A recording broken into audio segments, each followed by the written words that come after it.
Willkommen, bienvenue, welcome once again to another live stream.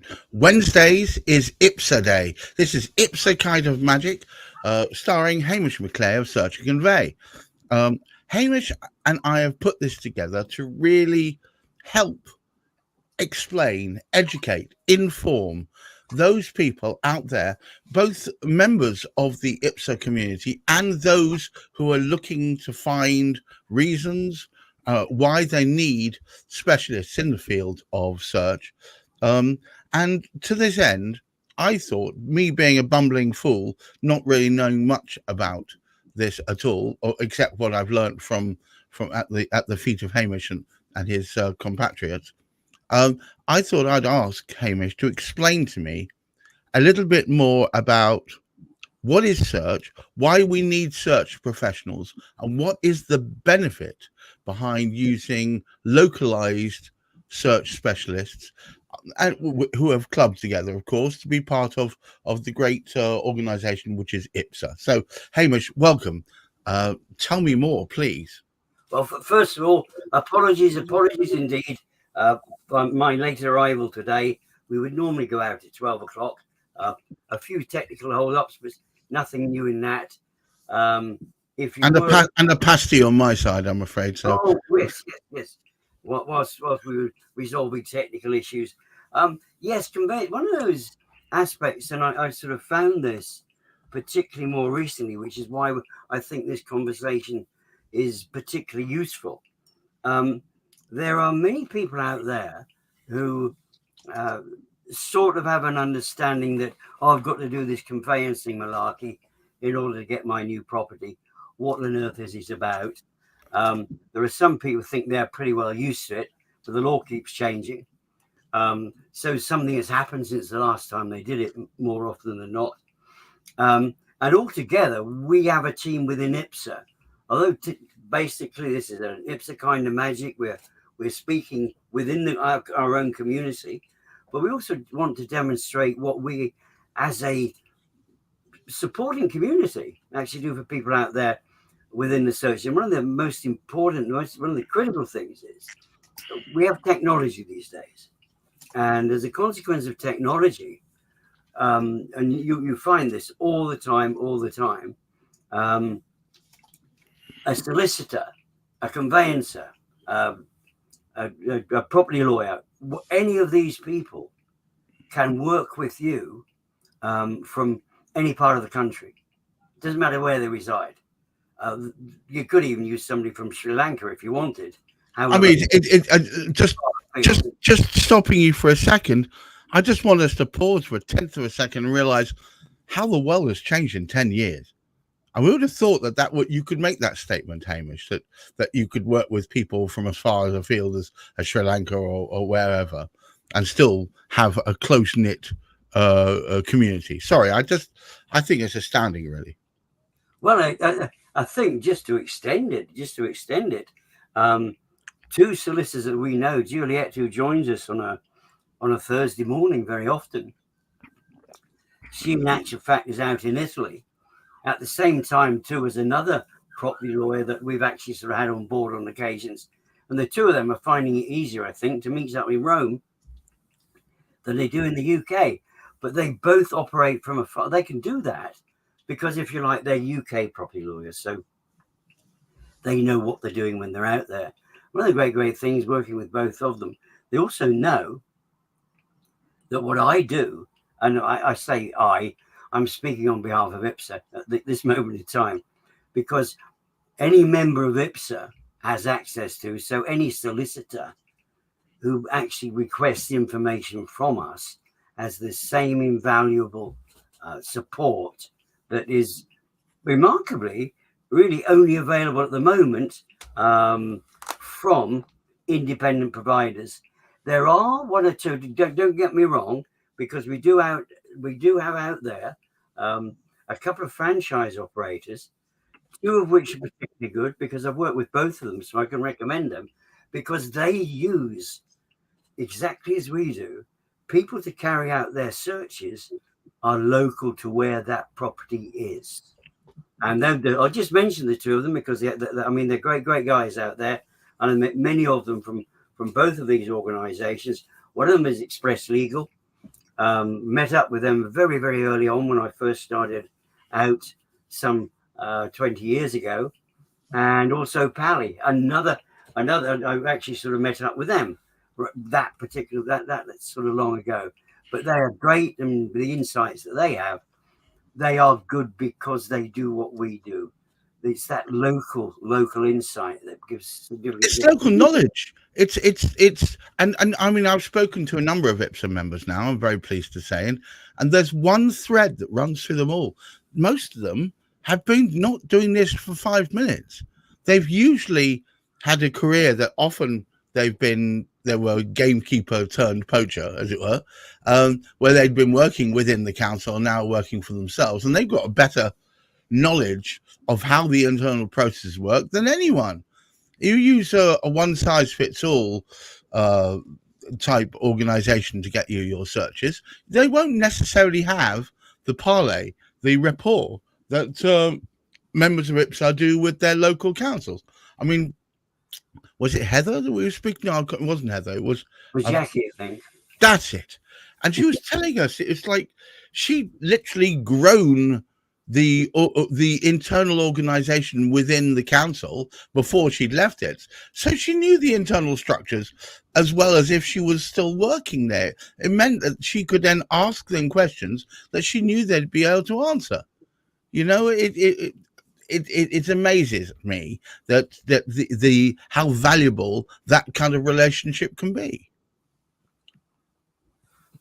I think sort of about adding to that is the fact that we all run our own independent businesses. As a consequence of being independent businesses, we can source other materials as well, because within that conveyancing process, there are external bodies who provide valuable information. Some of them I wouldn't go near, but there are others who themselves. I personally prefer the independent route. However, it's up to our clients. It's up to IPSA clients as to who they can go to. We've got access to any providers of any other searches if they have a preference. Right. It's the choice. It's the choice of source as well as the fact that we are localized. So there's quite a bit that we sort of do that does help ultimately the person that's buying or the person that's selling their property. And some of the people that we engage with, because we're also forward looking.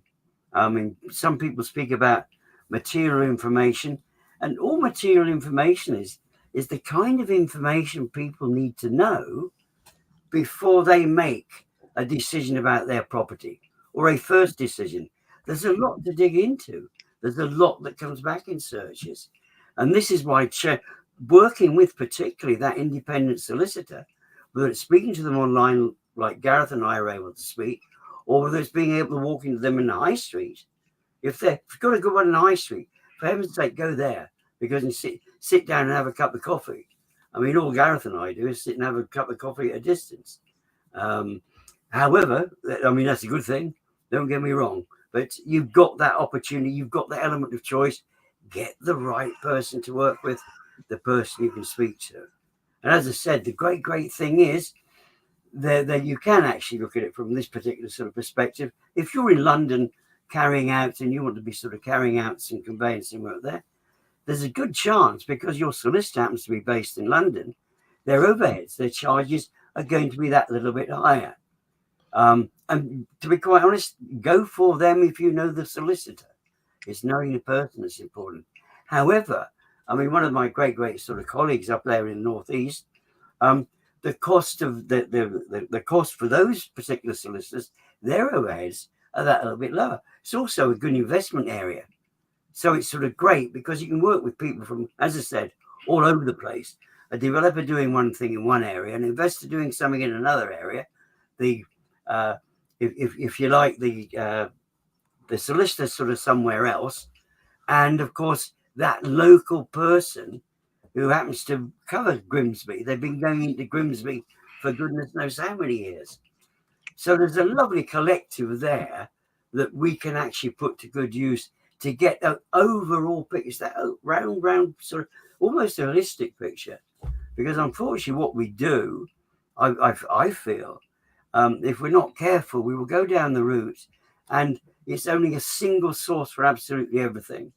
And No, I think that's exceptionally dangerous. Without local knowledge, without being tapped into what's going on within a locality, you can often miss things. But not only that, but if you might not know where the best place is in that locality to find that kind of information, going to the council will only give you a percentage of all the information you need.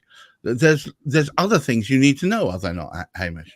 oh, there's much more in the picture, and of course, people over time have become used to what it says, and because of that, I think we've because recently what's happened.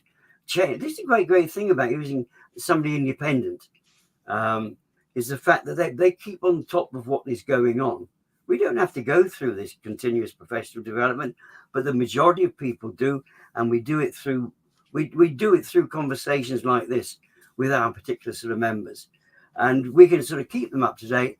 Land registries, we know, are taking over bit by bit the control of land charges. Well, not so much the control, but the sale of. They are selling the land charges information instead of going to the council. Now, the thing is, what does that mean for the solicitor out there?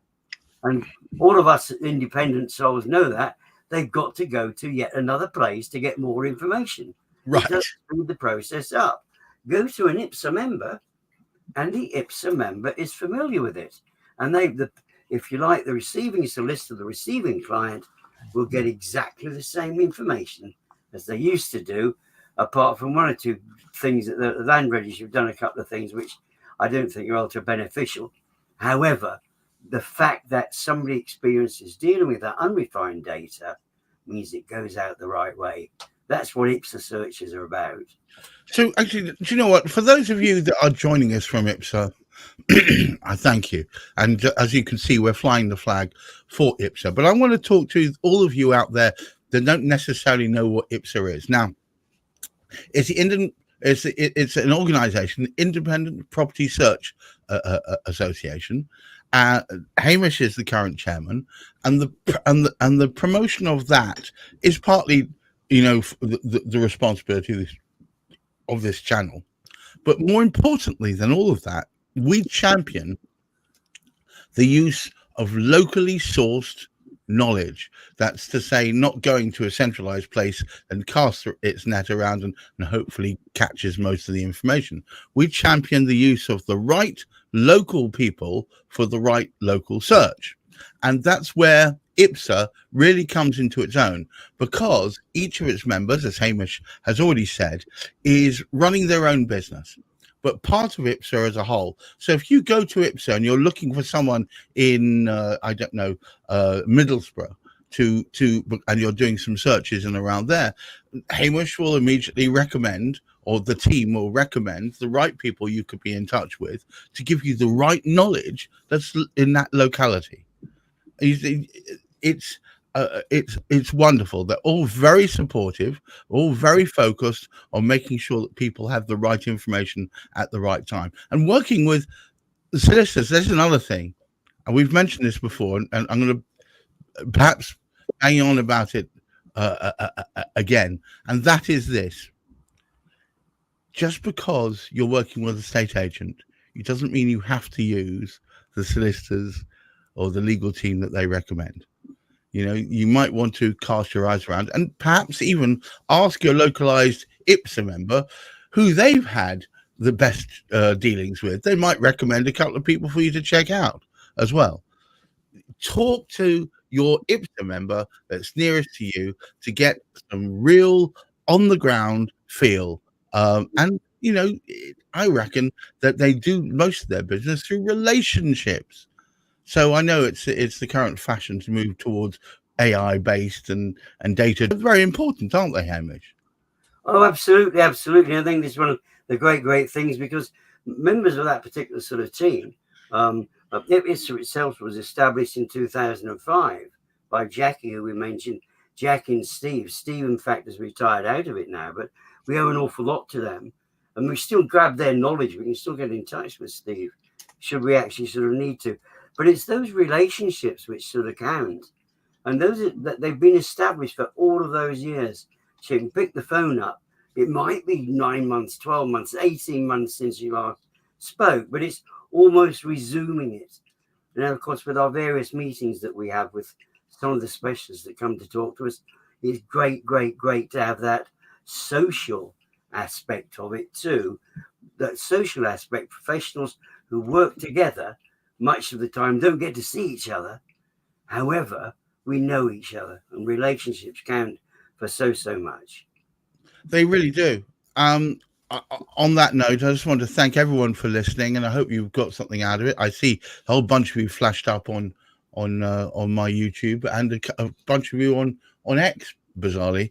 Thank you very much for watching. Hamish, as ever, and I'm shameless plug, will be around tomorrow at 10 o'clock for Property Quorum, where you're going to get a discussion amongst a whole range of property professionals, anything up to 5 of them there, and me there in the midst of it all. And on Friday, Hamish and I run a separate thing called Property Matters.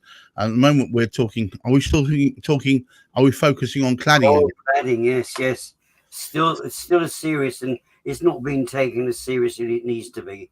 So for the moment, we've renamed it Cladding Matters, and we're going to be talking more about all things to do with buildings, cladding, and so on and so forth.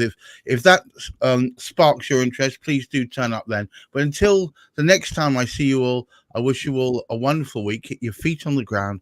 Keep reaching for the stars. Remember to use a bit of sunscreen. And dare I say it, look after that mental health. Until next time we see you, bye-bye now.